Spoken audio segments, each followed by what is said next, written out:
What's up, Fiends? Lucard here, and today we're talking about scary wrestlers.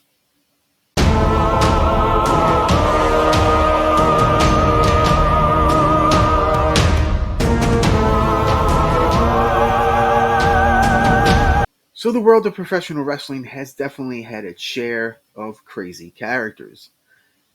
Throughout the years, some have even been inspired by horror films. So, here's a look at some of those right now. First off, let's start with the OG Nightmare Freddy. In 1988, referee Tommy Gilbert returned to being a wrestler and reinvented himself as a blatant ripoff of Freddy Krueger from A Nightmare on Elm Street. Sweater, rubber mask with burned face, knife gloves, the whole deal. Funny enough, he was often a babyface or a good guy, despite being a child molesting serial killer. Ah, the 80s. He feuded with the Master of Pain, which was an early gimmick for The Undertaker. More movie monsters made their way to the Memphis area, including Jason, Leatherface, Frankenstein, and the Wolfman. Tommy's son, Doug Gilbert, took over the gimmick and brought it over to Japan's Wing promotion, where it continued to be pretty popular. Movie monster madness happened over there as well, including Doug's brother Eddie portraying the Boogeyman, aka a Michael Myers ripoff. Now in Japan, Freddy feuded with Leatherface and the Crypt Keeper. So next up we have Jason. This inhuman, impervious to pain monster heel first showed up in Canada's Stampede Wrestling, where he teamed with Zodiac, who himself was based on the real-life Zodiac killer. Eventually, Jason became a face, like most undead maniacs do, and made friends with guys like Owen Hart. The Jason gimmick has been used by many men over the years, including Carl Moffat, Roberto Rodriguez, and various others. The Moffat version is notable for being Chris Benoit's first opponent in a tag team match, and Rodriguez is believed to be the man to bring the Jason gimmick over to Japan's Wing promotion. Alright, so let's take a break from the serial killers for a moment and introduce Fabulous Freddy Valentine.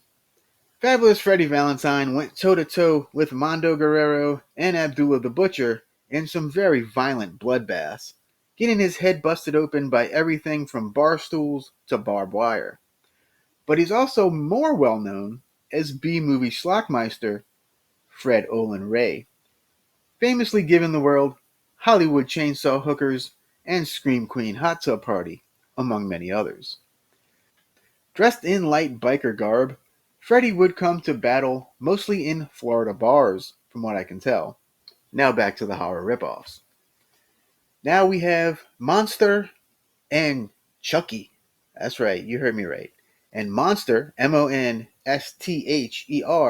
yes, that's how it's spelled, wrestled in the Mexican lucha promotion EMLL and was accompanied to the ring by a little person to act as the comic relief. Monster's cohort, of course, is Chucky. And from the couple videos that I've seen, Monster tends to basically lumber around the ring like a zombie and doesn't do a whole lot. But Chucky is kind of funny. And we wrap up our horror characters with Leatherface. Following his dismissal from the WWF in 1987, Corporal Kirchner reinvented himself as the cannibalistic madman Leatherface. He originally wrestled for the Wing promotion and was considered by many to be the toughest hardcore wrestler in the company. However, Kirchner was later arrested and jailed for 6 months following an attempted assault by a fan, which left the fan with severe facial injuries, I might add. So during this brief time in jail, the Leatherface character was given over to another wrestler by the name of Rick Patterson, who eventually left Wing and went to International Wrestling Association of Japan, IWA. So in the IWA, the two Leatherfaces teamed up to form the Leatherfaces tag team. Kirchner then left IWA for FMW using a modified version of the character called Super Leather, and he formed a successful tag team with Chris Romero. Years later, Kirchner began wrestling regularly for ICP's promotion, Juggalo Championship Wrestling, under his Leatherface ring name, and he retired from the sport in 2010. Now, since it's the holidays, I'm also going to give you a bonus character. So we're going to talk about the Christmas Creature. During the 1992 holiday season, Brian Christopher introduced the world to his ultimate weapon to fight off Jerry Lawler, the Christmas Creature, a gigantic Christmas tree that wrestled. The Christmas Creature competed in a green onesie adorned with candy cane stripes, flashing lights, and a mask. The costume was made by the Christmas Creature's mother, by the way. And the man behind the creature would suffer through a few more terrible gimmicks before becoming the big red monster Kane. So as you can see, professional wrestling has a lot in common with horror films. Blatant ripoffs, of course, being prominent in Memphis and Japan, apparently.